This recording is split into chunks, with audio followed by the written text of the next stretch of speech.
Hi ಎಲ್ರಿಗೂ ನಮಸ್ಕಾರ. ತುಂಬ ದಿನ ಆದಮೇಲೆ ನಾನು ಮತ್ತೆ ವ್ಲಾಗ್ನ ಮಾಡ್ತಾ ಇದ್ದೀನಿ. ಏನು ಮಾತಾಡಬೇಕು ಅಂತಲೇ ಗೊತ್ತಾಗ್ತಾ ಇಲ್ಲ, ಏನು ಹೇಳಬೇಕು ಅಂತಲೂ ಕೂಡ ಗೊತ್ತಾಗ್ತಾ ಇಲ್ಲ ನನಗೆ.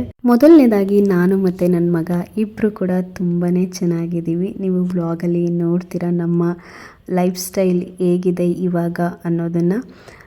ಹಾಗೆ ನಾನು ವ್ಲಾಗ್ನ ಶುರು ಮಾಡೋದಕ್ಕಿಂತ ಮುಂಚೆ ನಿಮ್ಮೆಲ್ಲರಿಗೂ ಕೂಡ ಒಂದು ಮಾತನ್ನು ಹೇಳಲೇಬೇಕು. ನಾನು ಆ ಒಂದು ವಿಡಿಯೋನ ಹಾಕಿದಾಗ ತುಂಬ ಜನ ನನಗೆ ಒಳ್ಳೊಳ್ಳೆ ಕಮೆಂಟ್ಸ್ನ ಮಾಡಿ ನನಗೆ ಮೋಟಿವೇಟ್ ಮಾಡಿದ್ದೀರಾ, ಹಾಗೆ ನನಗೆ ಸಪೋರ್ಟ್ ಮಾಡಿದ್ದೀರಾ. ಎಷ್ಟು ಅಂತಂದರೆ ನೀವು ಅಂದ್ಕೊಬೋದು ಇವರು ಕಮೆಂಟ್ಸ್ನ ನೋಡಿಲ್ಲ ಅಂತ ಹೇಳಿ. ಇಲ್ಲ, ನಾನು ಪ್ರತಿಯೊಬ್ಬರು ಕಮೆಂಟ್ಸ್ನ ಕೂಡ ನೋಡಿದ್ದೀನಿ. ಎಲ್ರಿಗೂ ಕೂಡ ನನಗೆ ರಿಪ್ಲೈ ಮಾಡೋದಕ್ಕಾಗಲಿಲ್ಲ. ಹಾಗಾಗಿ ನಾನು ಈ ಒಂದು ವಿಡಿಯೋ ಮೂಲಕ ನಿಮ್ಮೆಲ್ಲರ ಪ್ರೀತಿ ಸಪೋರ್ಟ್ ನನ್ನ ಮೇಲೆ ಯಾವಾಗಲೂ, ನನ್ನ ಮಗನ ಮೇಲೆ ಯಾವಾಗಲೂ ಇದೇ ರೀತಿ ಇರಲಿ ಅಂತ ಕೇಳ್ಕೊತೀನಿ. ಇದೇ ರೀತಿಯಾಗಿ ನಮ್ಮನ್ನು ಸಪೋರ್ಟ್ ಮಾಡಿ ಬೆಳೆಸಿ ಅಂತ ಕೇಳ್ಕೊತೀನಿ. ಎಷ್ಟು ಜನದ ಕಮೆಂಟ್ಸ್ನ ನೋಡಿ ನನಗೂ ಕೂಡ ತುಂಬಾ ಬೇಜಾರಾಯಿತು. ಯಾಕೆ ಅಂತಂದರೆ ತುಂಬ ಜನ ಅಕ್ಕ ನಿಮ್ಮ ಥರನೇ ನನ್ನ ಜೀವನನೂ, ನಿಮ್ಮ ಥರನೇ ನನ್ನ ಜೀವನ, ತುಂಬ ಜನ ನನಗೆ ಇನ್ಸ್ಟಾಗ್ರಾಮಲ್ಲಿ DM ಮಾಡಿ ಕೂಡ ನಿಮ್ಮ ನೋವನ್ನು ಹೇಳ್ಕೊಂಡಿದ್ದೀರ, ನಮಗೂ ಈ ಥರ ಕಷ್ಟ ಇದೆ ಅಂತ ಹೇಳಿ. ನನಗನ್ಸಿದ್ದು ಒಂದೇ, ಪ್ರಪಂಚದ ಮೇಲೆ ನನ್ನೊಬ್ಬಳು ಜೀವನನೇ ಈ ಥರ ಇಲ್ಲ, ನನ್ನ ಥರನೇ ತುಂಬ ಜನ ಈ ಥರದ ಜೀವನನ ಬದುಕ್ತಿದ್ದಾರೆ. ನಂದು ಯಾವ ಲೆಕ್ಕ, ಏನೇ ಇದ್ರೂ ನಾನು ಮುಂದೆ ಹೋಗಲೇಬೇಕು. ನನಗೆ ಅಂತ ನನ್ನ ಮಗ ಇದ್ದಾನೆ, ಅವನಿಗೋಸ್ಕರ ನಾನು ಜೀವನ ಮಾಡಲೇಬೇಕು ಅಂತ ಡಿಸೈಡ್ ಮಾಡ್ಕೊಂಡಿದ್ದೀನಿ. ಸೊ ಅದೇ ರೀತಿಯಾಗಿ ನಾನು ನನ್ನ ಜೀವನನ ಮಾಡ್ಕೊಂಡು ಹೋಗ್ತಾ ಇದ್ದೀನಿ. ನಿಮ್ಮೆಲ್ಲರ ಈ ಪ್ರೀತಿ ಸಪೋರ್ಟಿಗೆ ನನ್ನ ಕಡೆಯಿಂದ, ಹಾಗೆ ನನ್ನ ಮಗನ ಕಡೆಯಿಂದ ತುಂಬ ಹೃದಯದ ಧನ್ಯವಾದಗಳು. ನೀವೆಲ್ಲರೂ ಕೇಳ್ತಾ ಇದ್ರಿ, ಅಕ್ಕ ವ್ಲಾಗ್ ಮಾಡಿ ಯಾವಾಗ ಮಾಡ್ತೀರಾ ಅಂತ ಹೇಳಿ. ಇನ್ಮೇಲೆ ನಾನು ರೆಗ್ಯುಲರಾಗಿ ವ್ಲಾಗ್ನ ಮಾಡ್ತೀನಿ. ಪ್ಲೀಸ್ ನೀವೆಲ್ಲರೂ ಕೂಡ ಸಪೋರ್ಟ್ ಮಾಡ್ತೀರಾ ಅಂತ ಅಂದ್ಕೊಂಡಿದ್ದೀನಿ. ಮತ್ತು ನೀವು ನನ್ನ ಲೈಫ್ ಸ್ಟೈಲ್ ಆಗಿರ್ಬೋದು, ನನ್ನ ರೆಸಿಪೀಸ್ಗಳು ಎಲ್ಲನೂ ಕೂಡ ನೀವು ನೋಡ್ಬೋದು. ಇದನ್ನು ಬಿಟ್ಟು ನನಗೆ ಇನ್ನೇನು ಹೇಳಬೇಕೋ, ಇನ್ನೇನು ಮಾತಾಡಬೇಕು ಅಂತ ನಿಜವಾಗ್ಲೂ ನನಗಂತೂ ಗೊತ್ತಾಗ್ತಾ ಇಲ್ಲ. ಎಷ್ಟು ಸರಿ ನಾನು ವಾಯ್ಸ್ ಓವರ್ನ ಕೊಟ್ಟು ಡಿಲೀಟ್ ಮಾಡಿ ಮತ್ತೆ ರೆಕಾರ್ಡ್ ಮಾಡಿದ್ದೀನೋ ನನಗೆ ಗೊತ್ತಿಲ್ಲ. ಏನು ಹೇಳಬೇಕು ಅಂತ ಗೊತ್ತಾಗ್ದೇನೆ ನನಗೆ. ಸೊ ಫೈನಲಾಗಿ ನಾನು ನನ್ನ ದಿನಚರಿನ ನಿಮ್ಗಳ ಜೊತೆ ಶೇರ್ ಮಾಡ್ಕೊತಾ ಇದ್ದೀನಿ. ಇವಾಗ ನನ್ನ ರೊಟೀನ್ ಹೇಗಿರುತ್ತೆ ಏನು ಅನ್ನೋದನ್ನು ನೀವು ಈ ಒಂದು ವ್ಲಾಗಲ್ಲಿ ನೋಡ್ಬೋದು. ಈ ಒಂದು ದಿನಚರಿನ ನಾನು ರೆಕಾರ್ಡ್ ಮಾಡಿ ತುಂಬಾ ದಿನ ಆಯಿತು. ಹೇಳಿದ್ನಲ್ಲ, ರೆಕಾರ್ಡ್ ಮಾಡೋದೇನೋ ಮಾಡಿಬಿಟ್ಟೆ, ಬಟ್ ನನಗೆ ಏನು ಹೇಳಬೇಕು ಅಂತ ಗೊತ್ತಿಲ್ಲದೇ ಈ ಒಂದು ವ್ಲಾಗ್ನ ಹಾಗೆ ಇಟ್ಬಿಟ್ಟಿದ್ದೆ. ಸೊ ಫೈನಲಾಗಿ ಇವತ್ತು ನಾನು ವಾಯ್ಸ್ ಓವರ್ನ ಕೊಟ್ಟು ಈ ಒಂದು ವ್ಲಾಗ್ನ ಅಪ್ಲೋಡ್ ಮಾಡ್ತಾಯಿದ್ದೀನಿ. ಆ್ಯಸ್ ಯೂಶ್ವಲ್ ನನ್ನ ದಿನಚರಿ ಇವಾಗ ಹೇಗಿದೆ ಅಂತಂದರೆ, ನನ್ನ ಮಗ ಇವಾಗ ಸ್ಕೂಲಿಗೆ ಹೋಗ್ತಾ ಇಲ್ವಲ್ಲ, ಮನೇಲೇ ಇರೋದ್ರಿಂದ ಸ್ವಲ್ಪ ಲೇಟಾಗೇ ಎದ್ದೇಳ್ತೀನಿ. ಅವನೇನಾದರೂ ಸ್ಕೂಲ್ಗೆ ಹೋಗ್ತಾನೆ ಅಂತಂದರೆ ಬೇಗ ಎದ್ದೇಳ್ತೀನಿ. ಇವಾಗ ಮನೇಲಿ ಇರೋದ್ರಿಂದ ಒಂದು 7:30 8 ಹಂಗೆ ಇದ್ರೂ ಕೂಡ ನಮಗೇನು ತೊಂದರೆ ಆಗಲ್ಲ. ಆರಾಮಾಗಿ ನಮ್ಮ ದಿನಚರಿನ ಕಳಿಬೋದು.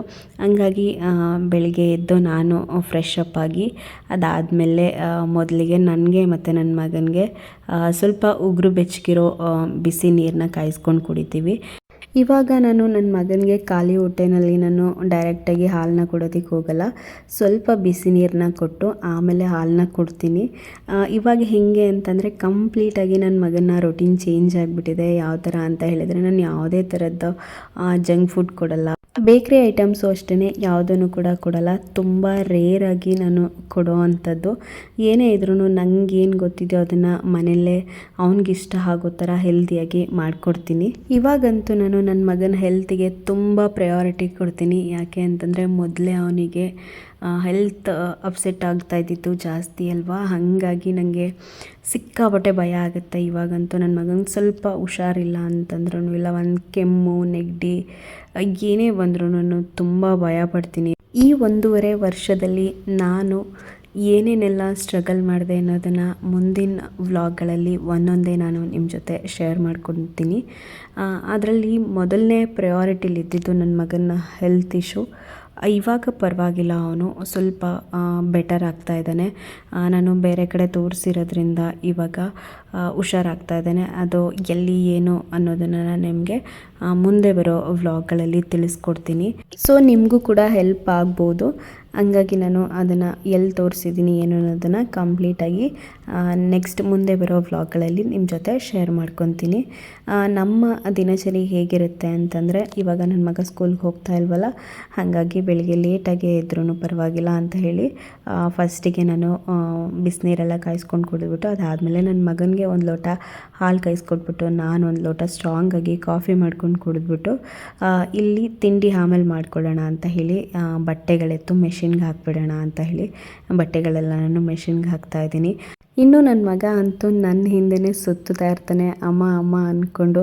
ಅಮ್ಮ ಅದಂಗೆ ಇದಂಗೆ ಅಂತ ಕೇಳಿಕೊಂಡು ನಾನು ಎಲ್ಲಿರ್ತೀನೋ ಅವನು ಕೂಡ ಅಲ್ಲೇ ಇರ್ತಾನೆ. ಇವಾಗ ನೋಡಿ ನಾನು ವಿಡಿಯೋ ಮಾಡ್ತಾಯಿದ್ರೆ, ಅಮ್ಮ ನಾನು ವಿಡಿಯೋ ಮಾಡು ಅಂತ ಕೇಳ್ತಾ ಇರ್ತಾನೆ.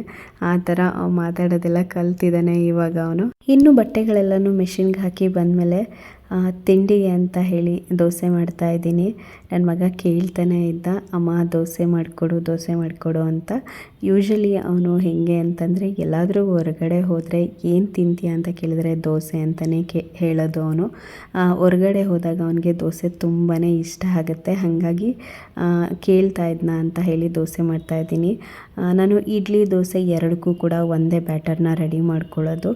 ಹಿಂದಿನ ದಿನ ನಾನು ಇಡ್ಲಿನ ಮಾಡಿದ್ದೆ. ಇವತ್ತು ಅದೇ ಇನ್ನು ಸ್ವಲ್ಪ ಬ್ಯಾಟರ್ ಇತ್ತು, ಅದಕ್ಕೆ ದೋಸೆ ಮಾಡಿಬಿಡೋಣ ಅಂತ ಹೇಳಿ ದೋಸೆ ಮಾಡ್ತಾಯಿದ್ದೀನಿ.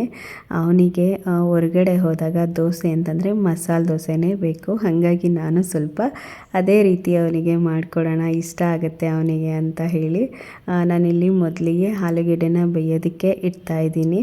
ಇವಾಗಂತೂ ನನ್ನ ಮಗ ಸ್ಕೂಲಿಗೆ ಹೋಗೋಕ್ಕೆ ಶುರು ಮಾಡಿದ್ಮೇಲೆ ಡಿಮ್ಯಾಂಡ್ ಮಾಡ್ತಾನೆ ನನಗೆ, ಅಮ್ಮ ನನಗೆ ಅದನ್ನು ಮಾಡಿಕೊಡು ಇದನ್ನು ಮಾಡಿಕೊಡು ಅಂತ ಹೇಳಿ. ಅವನಿಗೆ ಜಾಸ್ತಿ ಇಷ್ಟ ಆಗೋದು ಒಂದು ಪುಳಿಯೋಗರೆ ಮತ್ತು ಇಡ್ಲಿ. ಇನ್ನು ಹೊರಗಡೆ ಹೋದಾಗಂತೂ ದೋಸೆ. ಆವಾಗಲೇ ಹೇಳಿದ್ನಲ್ಲ ಹಾಗೆ. ಅವನಿಗೇನಾದರೂ ಬೇಕು ಅಂದಾಗ ಎಷ್ಟು ಚೆನ್ನಾಗಿ ಕೈ ಮುಗಿದು ರಿಕ್ವೆಸ್ಟ್ ಮಾಡ್ಕೋತಾನೆ ನೋಡಿ.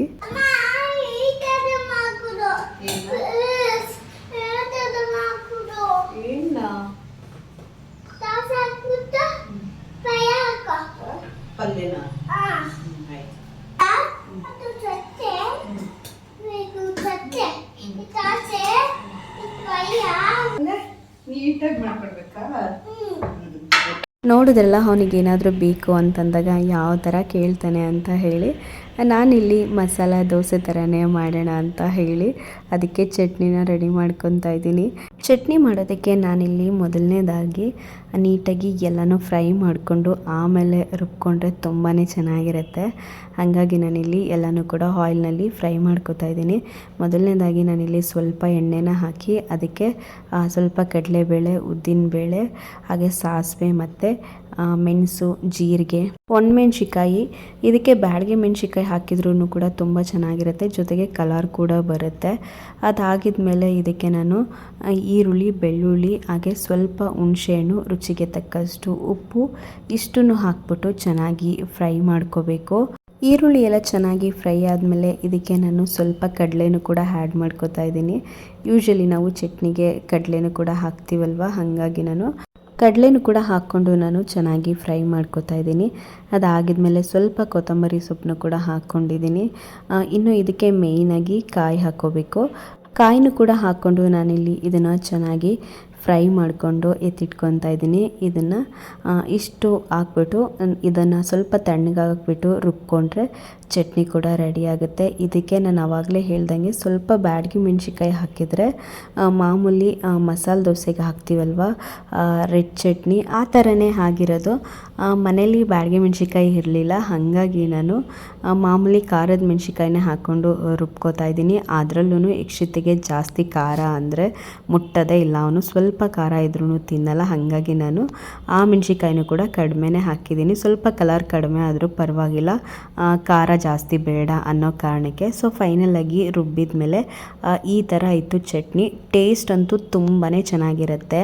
ನೀವು ಕೂಡ ಒಂದ್ಸರಿ ಟ್ರೈ ಮಾಡಿ. ಈ ಥರ ಮಾಮೂಲಿ ಚಟ್ನಿಗೆ ಏನೇನು ಇಂಗ್ರೀಡಿಯೆಂಟ್ಸ್ ಬೇಕೋ ಅದನ್ನೆಲ್ಲನೂ ಕೂಡ ಒಂದು ಸ್ವಲ್ಪ ಆಯಿಲ್ನಲ್ಲಿ ಚೆನ್ನಾಗಿ ಫ್ರೈ ಮಾಡಿ ಆಮೇಲೆ ರುಬ್ಕೊಂಡ್ರೆ ತುಂಬಾ ಚೆನ್ನಾಗಿರುತ್ತೆ. ಚಟ್ನಿ ರೆಡಿ ಮಾಡಿಕೊಂಡು ನಾನಿಲ್ಲಿ ಇದಕ್ಕೆ ಬೇಕಾಗಿರೋದು ಪಲ್ಯ ಅಲ್ವಾ, ಹಾಗಾಗಿ ಆಲೂಗೆಡ್ಡೆ ಪಲ್ಯನ ರೆಡಿ ಮಾಡ್ಕೋತಾ ಇದ್ದೀನಿ. ಆಲೂಗೆಡ್ಡೆನ ಆವಾಗಲೇ ಬೇಯೋದಕ್ಕೆ ಇಟ್ಟಿದ್ನಲ್ವ, ಇವಾಗ ನಾನಿಲ್ಲಿ ಪಲ್ಯಕ್ಕೆ ಒಗ್ಗರಣೆ ಮಾಡ್ಕೋತಾ ಇದ್ದೀನಿ. ನನ್ನ ಮಗ ಆವಾಗಲೇ ಹೇಳಿದ್ದ, ಅಮ್ಮ ದೋಸೆ ಹಾಕ್ಬಿಟ್ಟು ಅದ್ರ ಮೇಲೆ ಪಲ್ಯ ಹಾಕಬೇಕು ಅಂತ ಹೇಳಿದ್ನಲ್ವ, ಹಾಗಾಗಿ ಅದೇ ಥರನೇ ಮಾಡಿಕೊಡೋಣ ಅವನಿಗೆ ಅಂತ ಹೇಳಿ ನಾನಿಲ್ಲಿ ಪಲ್ಯಕ್ಕೆ ಒಗ್ಗರಣೆ ಎಲ್ಲ ಹಾಕಿದ್ಮೇಲೆ ಆಲೂಗೆಡ್ಡೆ ಸಿಪ್ಪೆ ಎಲ್ಲ ತೆಗೆದು ಅದನ್ನೆಲ್ಲನೂ ನೀಟಾಗಿ ಸ್ಮ್ಯಾಶ್ ಮಾಡ್ಕೋತಾ ಇದ್ದೀನಿ. ಅದರಲ್ಲೂ ಕೂಡ ಅವನು ಸಾಂಬಾರು ಬೇಕು ಅಂತಲೂ ಕೂಡ ಕೇಳ್ತಾ ಇದ್ದ. ಯೂಶ್ವಲಿ ಹೋಟೆಲ್ಗಳಲ್ಲಿ ಮಸಾಲೆ ದೋಸೆ ಜೊತೆಗೆ ಸಾಂಬಾರು ಕೂಡ ಕೊಡ್ತಾರಲ್ವ, ಅದು ಸ್ವಲ್ಪ ಸ್ವೀಟಾಗಿ ತುಂಬ ಚೆನ್ನಾಗಿರುತ್ತೆ, ಅಷ್ಟೇನು ಖಾರ ಇರಲ್ಲ ಅಲ್ವಾ, ಹಾಗಾಗಿ ಅಮ್ಮ ಸಾಂಬಾರು ಕೂಡ ಬೇಕು ಅಂತಲೂ ಕೂಡ ಕೇಳ್ತಾ ಇದ್ದ ಅವನು. ನಾನು ಮತ್ತೆ ಇದಕ್ಕೆ ಬೇರೆ ಏನು ಸಾಂಬಾರು ಮಾಡೋದು ಅಂತ ಹೇಳಿ ನಾನು ಈ ಥರ ಮಾಡಿಕೊಡೋಣ ಅಂತ ಹೇಳಿ ಮಾಡಿಕೊಡ್ತಾ ಇದ್ದೀನಿ. ಯಕ್ಷ ಸ್ಕೂಲಿಗೆ ಹೋಗೋಕ್ಕೆ ಶುರು ಮಾಡಿದ್ಮೇಲೆ ಅಲ್ಲಿ ಮಕ್ಳುಗಳು ಏನು ಊಟ ತರ್ತಾರೋ ಅದನ್ನೆಲ್ಲನೂ ನೋಡಿ ನನಗೂ ಕೂಡ ಅದನ್ನೇ ಮಾಡಿಕೊಡಮ್ಮ ಅಂತ ಕೇಳ್ತಾನೆ. ಏನು ತಿಂತೀಯಾ?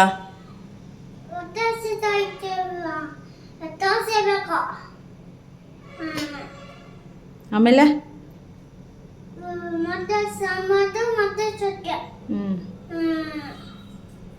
ಆಯ್ತು ಬಾ ಮಾಡಿಕೊಡ್ತೀನಿ. ಮುಚ್ಚಿಟ್ಬಿಟ್ಟು ಬಾ ಹಂಗೆ. ಇನ್ನೂ ಅವ್ನು ಕೇಳ್ದ ಅಂತ ಹೇಳಿ ನಾನು ಮಾಮೂಲಿ ಮಸಾಲೆ ದೋಸೆ ಥರನೇ ಮಾಡಿಕೊಡೋಣ ಅಂತ ಹೇಳಿ ಚಟ್ನಿ ಆಲೂಗೆಡ್ಡೆ ಪಲ್ಯ ಎಲ್ಲ ರೆಡಿ ಮಾಡಿಕೊಟ್ಟಿದ್ನಲ್ಲ, ಸೊ ಚಟ್ನಿ ಅವ್ನು ಬೇಡ ಅಂತ ಹೇಳ್ತಾ ಇದ್ದ, ಹಾಗಾಗಿ ನಾನು ಇರಲಿ ಅಷ್ಟೇನು ಖಾರ ಇಲ್ಲ ಅಂತ ಹೇಳಿ ಅದನ್ನು ಮೇಲೆ ಸ್ವಲ್ಪ ಹಾಕ್ಬಿಟ್ಟು ಆಮೇಲೆ ಅದ್ರ ಮೇಲೆ ಪಲ್ಯನ ಹಾಕಿ ಮಾಡಿಕೊಟ್ಟಿದ್ದೆ. ತುಂಬಾ ಚೆನ್ನಾಗಾಗಿತ್ತು. ಮತ್ತು ಅವನು ಇದನ್ನು ಒಂದು ತಿಂದ್ಬಿಟ್ಟು ಇನ್ನೊಂದು ಸ್ವಲ್ಪ ಹೊತ್ತು ಬಿಟ್ಟು ಮತ್ತೆ ನನಗೆ ಇನ್ನೊಂದು ದೋಸೆ ಬೇಕು ಅಂತ ಹೇಳಿ ಹಾಕಿಸ್ಕೊಂಡು ತಿಂದ. ಇನ್ನು ನಾನು ಯೂಶ್ವಲಾಗಿ ನನ್ನ ಮಗನಿಗೆ ದೋಸೆ ಚಪಾತಿ ಏನೇ ಮಾಡಿದ್ರೂ ಕೂಡ ಅದಕ್ಕೆಲ್ಲ ನಾನು ಆಯಿಲ್ ಯೂಸ್ ಮಾಡೋದಿಲ್ಲ, ತುಪ್ಪನ ಯೂಸ್ ಮಾಡ್ತೀನಿ. ಅವನಿಗೆ ತುಪ್ಪ ಇಷ್ಟ ಆಗುತ್ತೆ ಈ ನಡುವೆ, ಹಾಗಾಗಿ ನಾನು ಈ ಥರದ್ದೆಲ್ಲದಕ್ಕೂ ಕೂಡ ತುಪ್ಪನ ಯೂಸ್ ಮಾಡ್ತೀನಿ. ನೋಡಿ ಮಸಾಲೆ ದೋಸೆ ಈ ಥರ ರೆಡಿಯಾಗಿತ್ತು. ಇದನ್ನು ತಗೊಂಡೋಗಿ ಕೊಟ್ಟರೆ ಮತ್ತೆ ಇನ್ನೊಂದೇನೋ ಡಿಮ್ಯಾಂಡ್ ಮಾಡ್ತಾನೆ.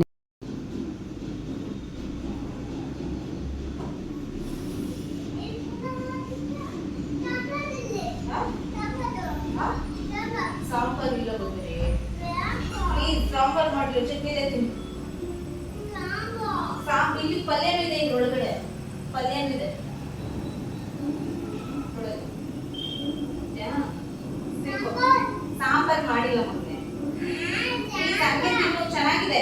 ಪಲ್ಯ ಜೊತೆ ಚಟ್ನಿ ಜೊತೆ ತಿನ್ನು, ಹಂಗೆ ಚೆನ್ನಾಗಿದೆ. ತಿನ್ನೋಡು ಪ್ಲೀಸ್, ತಿನ್ನಪ್ಪ, ಚೆನ್ನಾಗಿದೆ ತಿನ್ನು. ನಾನು ಅವನಿಗೆ ದೋಸೆ ಹಾಕ್ಕೊಟ್ಬಿಟ್ಟು ಇಲ್ಲಿ ಸ್ವಲ್ಪ ಬಟ್ಟೆಗಳೆಲ್ಲ ಮಿಷಿನ್ಗೆ ಹಾಕಿದೆ, ಅದನ್ನು ಒಣಗಾಕ್ಬಿಡೋಣ ಅಂತ ಹೇಳಿ ಒಣಗಾಕ್ತಾ ಇದ್ದೀನಿ. ಎಷ್ಟು ಬಿಸಿಲಿದೆ ಅಂತಂದರೆ ಹೊರಗಡೆ ನಿಲ್ಲೋದಕ್ಕೆ ಆಗಲ್ಲ, ಅಷ್ಟು ಬಿಸಿಲಿರುತ್ತೆ. ಹಾಗಾಗಿ ನಾನು ಮಿಷಿನ್ ಹತ್ರನೇ ಎಲ್ಲ ಬಟ್ಟೆಗಳೆಲ್ಲ ಉಲ್ಟಾ ಮಾಡಿಕೊಂಡು ಇಲ್ಲಿ ಬಂದು ಒಣಗಾಕ್ಬಿಡ್ತೀನಿ, ಆವಾಗ ಬೇಗ ಆಗುತ್ತೆ. ಬಿಸಿಲಲ್ಲಿ ಜಾಸ್ತಿ ಹೊತ್ತು ನಿಲ್ಲೋದು ತಪ್ಪುತ್ತೆ ಅಂತ ಹೇಳಿ ಈ ಥರ ಮಾಡ್ಕೊತೀನಿ. ತುಂಬ ಬಿಸಿಲು ಬರುತ್ತೆ ಇಲ್ಲಂತೂ, ಹೊರಗಡೆ ಹೋಗೋದಕ್ಕೆ ಆಗೋದಿಲ್ಲ. ಅದಾಗಿದ್ಮೇಲೆ ನಾನು ಕೂಡ ಬಂದು ದೋಸೆ ಹಾಕ್ಕೊಂಡು ದೋಸೆನ ತಿಂತಾಯಿದ್ದೀನಿ. ನಾನು ಯಾವಾಗಲೂ ಯೂಶ್ವಲಿ ಇಲ್ಲೇ ಕೂತ್ಕೊಳ್ಳೋದು, ನನಗೇನೋ ಒಂಥರ ಖುಷಿ ಈ ಒಂದು ಜಾಗದಲ್ಲಿ. ಈ ಒಂದು ಮನೇಲಿ ನನ್ನ ಫೇವ್ರೆಟ್ ಪ್ಲೇಸ್ ಅಂದರೆ ಈ ಜಾಗ ಅಂತಲೇ ಹೇಳ್ಬೋದು, ಅಷ್ಟು ಇಷ್ಟ ಆಗುತ್ತೆ ನನಗೆ. ಇಯರ್ ಥಂಡರ್ ಹೇಳು.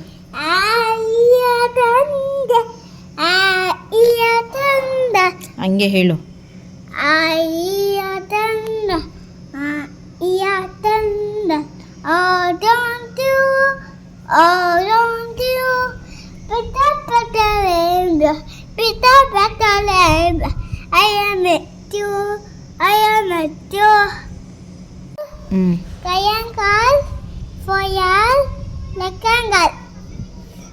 ಇನ್ನು ತಿಂಡಿ ಎಲ್ಲ ಆದಮೇಲೆ ಅವನಿಗೆ ಅಂತಲೇ ನಾನು ಸ್ವಲ್ಪ ಟೈಮ್ನ ಕೊಡ್ತೀನಿ ಈ ಥರ ಎಲ್ಲ ಆಟ ಆಡೋದಕ್ಕೆ. ಅವನಿಗೂ ಸ್ವಲ್ಪ ಖುಷಿ ಆಗುತ್ತೆ. ಇಲ್ಲಿ ಕೆಳಗಡೆ ಹೋಗಿ ಆಟ ಆಡೋದಕ್ಕೆ ಫ್ರೆಂಡ್ಸ್ ಅಂತ ಯಾರೂ ಇಲ್ಲ, ಹಾಗಾಗಿ ನಾನು ಕೆಳಗಡೆ ಅಂತೂ ಕಳಿಸೋದೇ ಇಲ್ಲ. ಒಂದು ಇಲ್ಲಾಂದರೆ ಮನೆಯಲ್ಲೇ ಸೈಕಲ್ ತೊಳಿತಾನೆ. ಹೊರಗಡೆ ಟೆರೆಸ್ ಇದೆ, ಅಲ್ಲಿ ಜಾಗ ಇದೆ, ಹಾಗಾಗಿ ಅಲ್ಲಿ ಸೈಕಲ್ ತೊಳಿತಾನೆ. ಇಲ್ಲಾಂದರೆ ಈ ಥರ ಏನಾದರೂ ಆಟ ಆಡ್ಕೊತಾ ಇರ್ತಾನೆ. ನಾನು ಸ್ವಲ್ಪ ಹೊತ್ತು ಅವನ ಜೊತೆ ಟೈಮ್ನ ಸ್ಪೆಂಡ್ ಮಾಡ್ತೀನಿ. ಇದಿಷ್ಟು ನಮ್ಮ ಮಾರ್ನಿಂಗ್ ರೊಟೀನ್ ಆಗಿರುತ್ತೆ. ಇನ್ನು ಮುಂದೆ ಬರೋ ವ್ಲಾಗ್ಗಳಲ್ಲಿ ನಮ್ಮ ಕಂಪ್ಲೀಟ್ ರೊಟೀನ್ ಹೇಗಿರುತ್ತೆ, ನಮ್ಮ ದಿನಚರಿ ಲೈಫ್ ಸ್ಟೈಲ್ ಹೇಗಿರುತ್ತೆ ಅನ್ನೋದನ್ನು ನಾನು ನಿಮಗೆ ತೋರಿಸ್ತೀನಿ. ಇದಿಷ್ಟು ಇವತ್ತಿನ ವ್ಲಾಗ್. ಮತ್ತೆ ಸಿಗ್ತೀನಿ. ಬಾಯ್.